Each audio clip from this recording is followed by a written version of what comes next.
उदयपुर नव संकल्प उद्घोष हो चुका है। भारतीय राष्ट्रीय कांग्रेस 3 दिवसीय शिविर आयोजित करके समाप्त करके आपके समक्ष उपस्थित है और हमने आमंत्रित किया है शिविर में डिक्लेरेशन को पढ़ने वाले महासचिव प्रभारी आदरणीय अजय माकन जी को। मैं उनसे आग्रह करूंगा कि वो आपको संबोधित करें।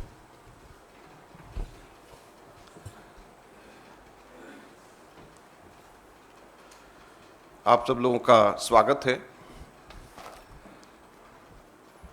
उदयपुर में नव संकल्प शिविर 3 दिवसीय का जब हमारा ख़त्म हुआ तो हमने नव संकल्प ऐलान वहाँ पर पढ़ा।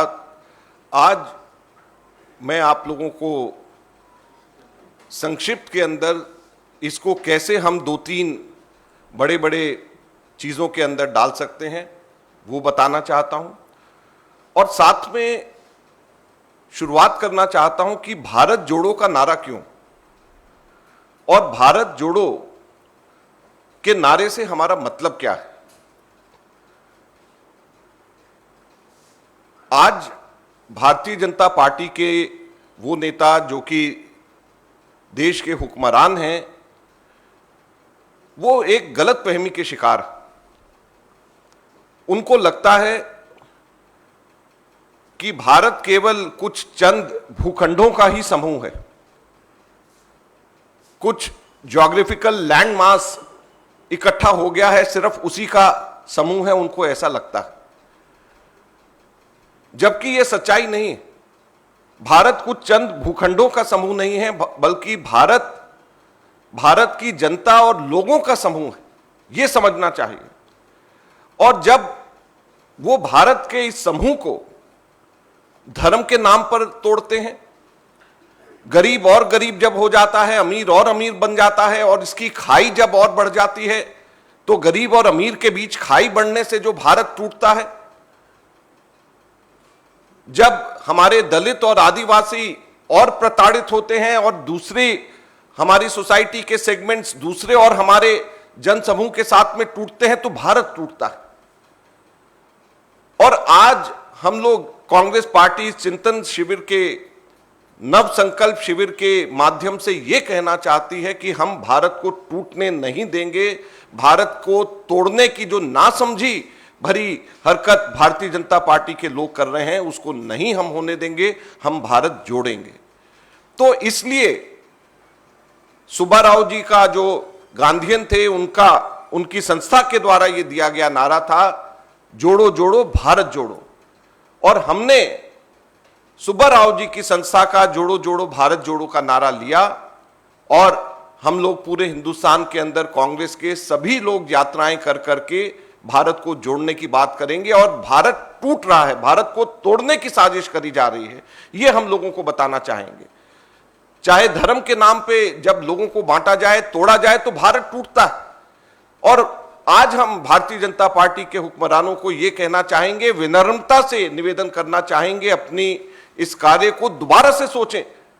ऐसा ना हो जाए कि भारत को वो इतना तोड़ दें कि भारत को जोड़ना ही नामुमकिन हो जाए।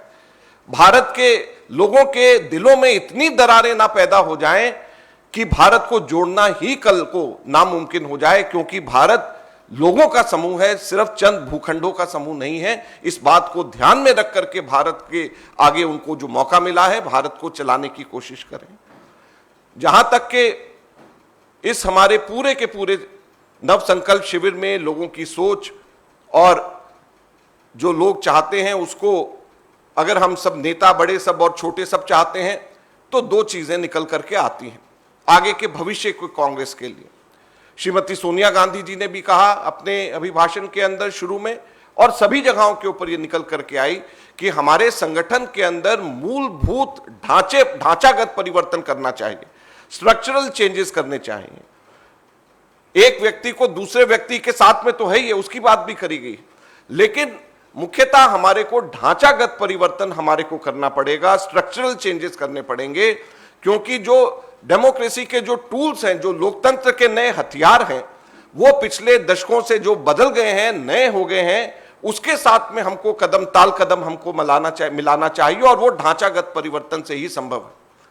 और इसीलिए कांग्रेस पार्टी ने जो अभी मैं बताऊंगा कि जो हम लोगों ने जो इसके अंदर सिफारिशें करी हैं, जिसका पालन हम लोग करेंगे, उसको जो है उसको इस चीज को ध्यान में रखा गया है कि हमारे संगठन का ढांचा इस तरीके से हो कि हमारे नई प्रौद्योगिकी, नई टेक्नोलॉजी और हम लोग कदम ताल कदम मिला सकें जो हमारे जिस तरीके से हम लोगों का प्रौद्योगिकी के अंदर विकास हुआ है।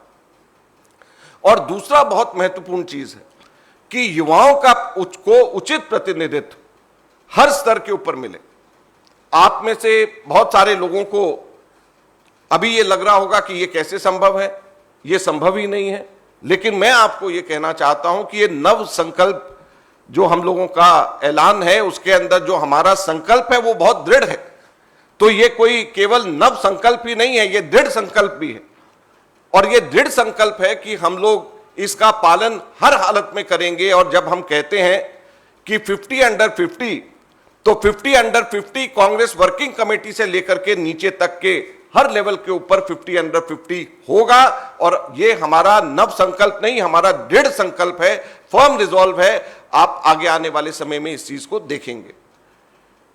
अभी हम लोगों की आज सुबह 11 बजे केसी वेणुगोपाल जी ने सभी जनरल सेक्रेटरीज की मीटिंग यहां पे लिया।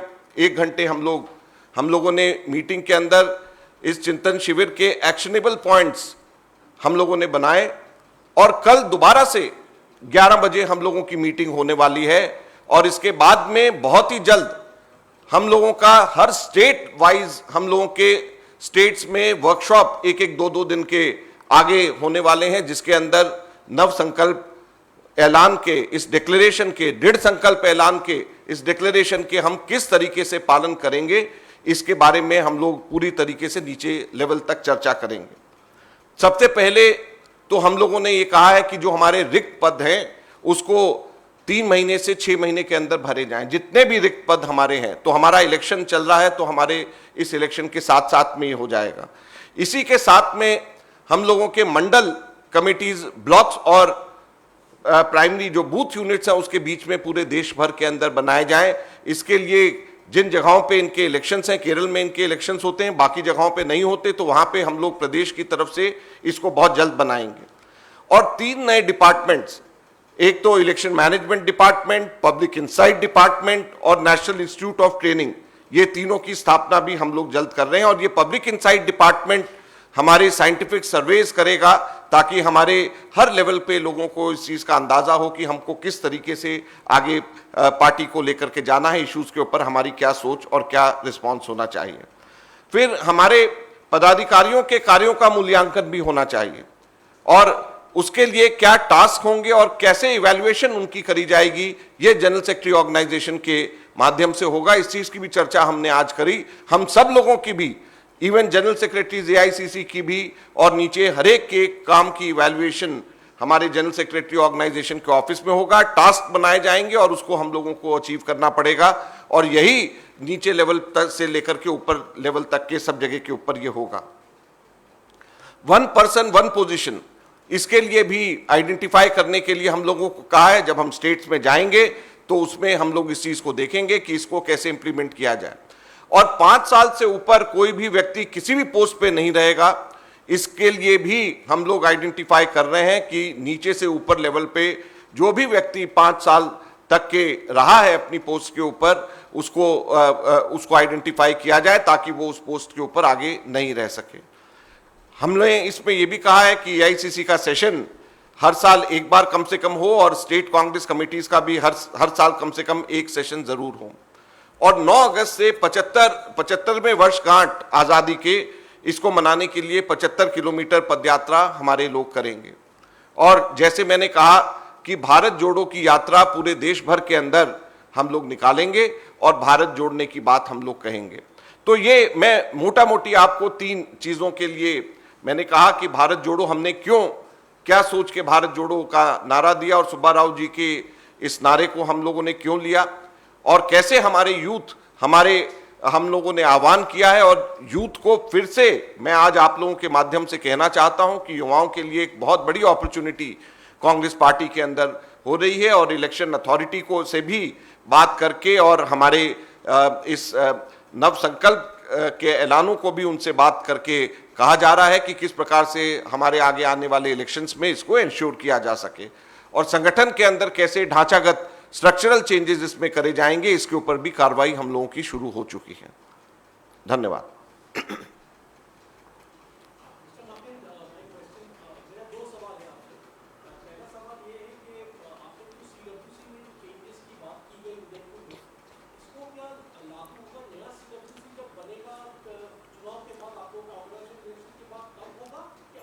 देखिए, ऐसा है कि हमारे जिस भी लेवल के ऊपर इलेक्शंस अंडर प्रोसेस हैं, तो वो तो इलेक्शंस के साथ में ही होगा।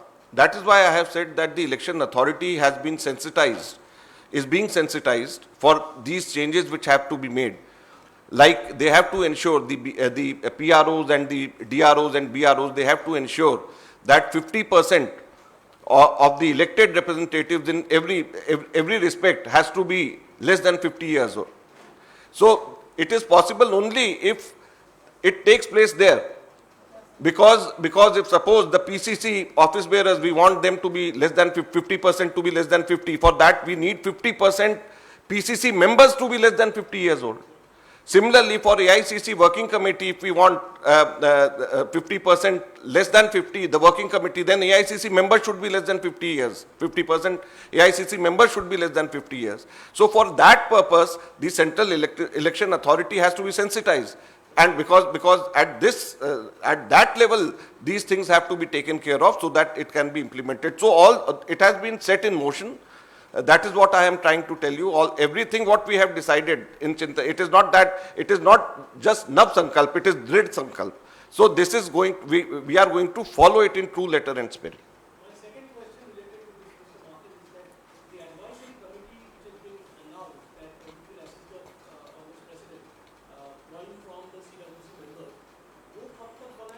ऐसा कि जो इसका अगर हम एडवाइजरी कमेटी अभी भी बन सकती है, but the only thing is it won't be 50 less than 50, because what we want is that at all the levels it should be 50 less than 50. So I don't think anyone in the main CWC is less than, even Priyanka ji turned 50 in January this year. So all such things have to be taken care of, and we are fortunate to have decided these things at the time of elections. So at this juncture, that is why I am asking all the youngsters to please join this election process of the Congress, because there's a huge opportunity for the youngsters to get into different committees at different levels.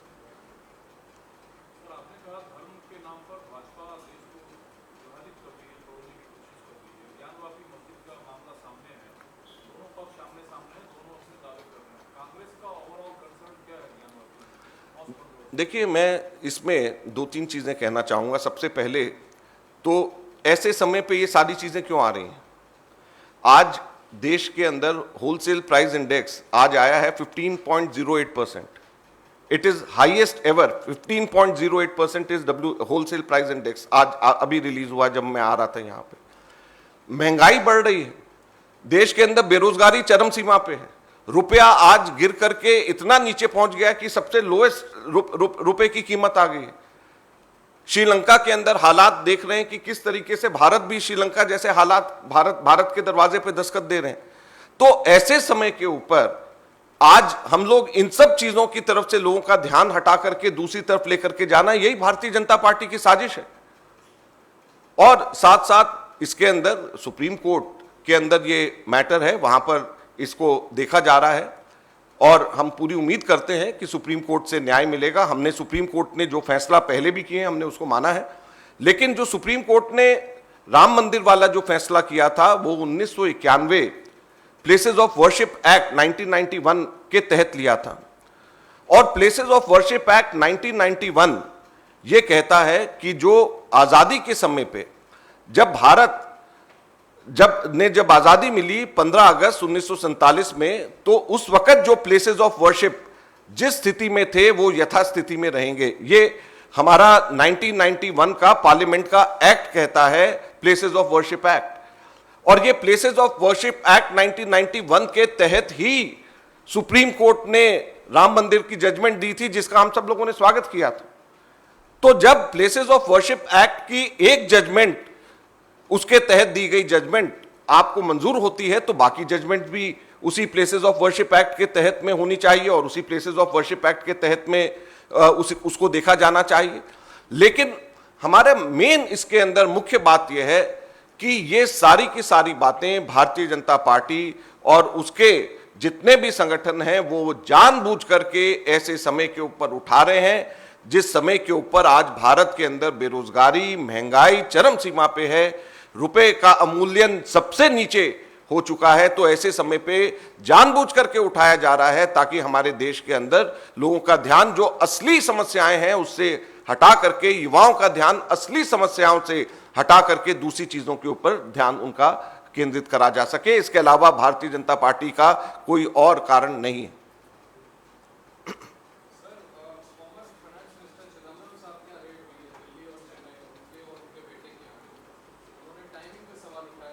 देखिए, उन्होंने timing पे भी उठाया और उन्होंने कहा कि इससे पहले तो उन्होंने कभी भी ये एफआईआर भी उन्होंने नहीं देखा है, तो इस वजह से उन्होंने इस पे टाइमिंग पे सवाल उठाना भी जाहिर है। और साथ में जब उन्होंने एफआईआर भी नहीं देखा और उन्होंने ये भी कहा है कि उनके यहाँ से कुछ मिला भी नहीं है।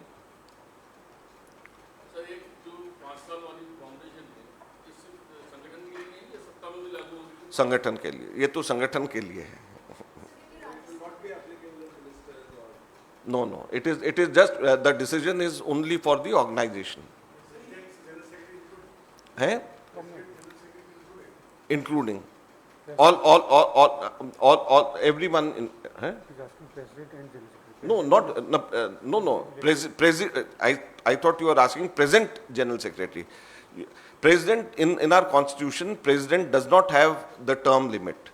It is only the president which is exempted. This is in our constitution. So we can't do anything which is other than the constitution. But for general secretaries, I thought you are saying present general secretaries. So present general secretaries, they fall under anyone. Like one of the general secretary, he said that he's in this meeting, he said that he has been in this post for last more than 20 years. So he has to resign 4 times.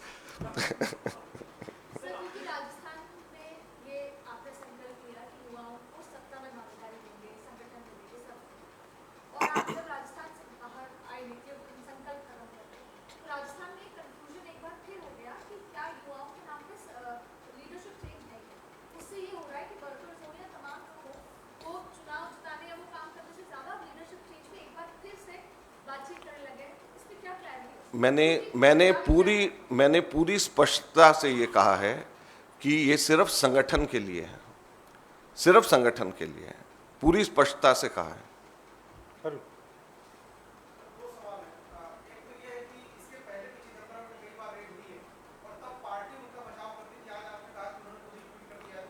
नहीं, party उनके साथ खड़ी है। देखिए, party हमने ये नहीं, आप ऐसा मत सोचिए कि पार्टी उनके साथ खड़ी है और ये गलत है। ये ध्यान भटकाने के लिए, मैं तो फिर कह रहा हूं कि ये भारतीय जनता पार्टी इस तरीके की सभी चीजें करेंगी। रणदीप सुरजेवाला जी ने भी ट्वीट किया है अभी, और पार्टी उनके साथ पूरी तरीके से खड़ी है। और हम ये कह रहे हैं कि ये जानबूझ करके प्रताड़ित करने के लिए किया जा रहा है। टाइमिंग इस तरीके से है ताकि लोगों का ध्यान बांटा जा सके जो वास्तविक मुद्दे हैं उनसे। और एकदम से चिदम्बरम साहब 2010-11 तक के होम मिनिस्टर थे, अब जाकर के 2022 में 12 साल बाद में जाकर के ये करा जा रहा है। तो ये टाइमिंग, तो ये 12 साल बाद में क्यों एकदम से आए?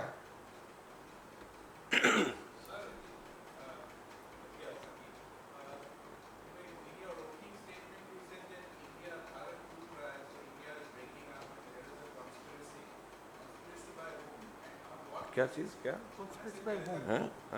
अच्छा, it's what I have said is in the beginning that the BJP leaders, maybe in their innocence or maybe as a conspiracy, when they are dividing the people of India, they are dividing the country. When they divide people on the basis of religion, on caste, they break the country, because India is just not a group of landmass. India is a group of people. So when you divide this group of people in the name of religion, when you divide this group of people in the name of rich and poor, the disparity is growing. The difference between rich and poor is growing. the Dalits and Adivasis, they are feeling aggrieved because they are not feeling part of the society. So when the society, when people of India are divided, then India is breaking. When you break the unity of the people, then you break the country. So country is not a landmass which has to be put as one. Country consists of people. So this is what I am requesting the BJP. So they should kindly relook into the way they are functioning. They should kindly relook into the way they are governing, because they are ensuring that people of India are divided. When you divide the people of India, you divide the country. And that is why we have come up with Bharat Jodo, Subba Rao's Nara, renowned Gandhian slogan. He said, Jodo Jodo, Bharat Jodo. That was his slogan. So we have taken this slogan from Subba Raoji's organization, and we are going to carry out yatras throughout the country, asking people to be together. Bharat Jodo is not, unifying just land masses. It is unification of the people which is more important. This is what the BJP is. So we are requesting BJP, so kindly don't divide people to the extent that it would take generations for the people to reunite again.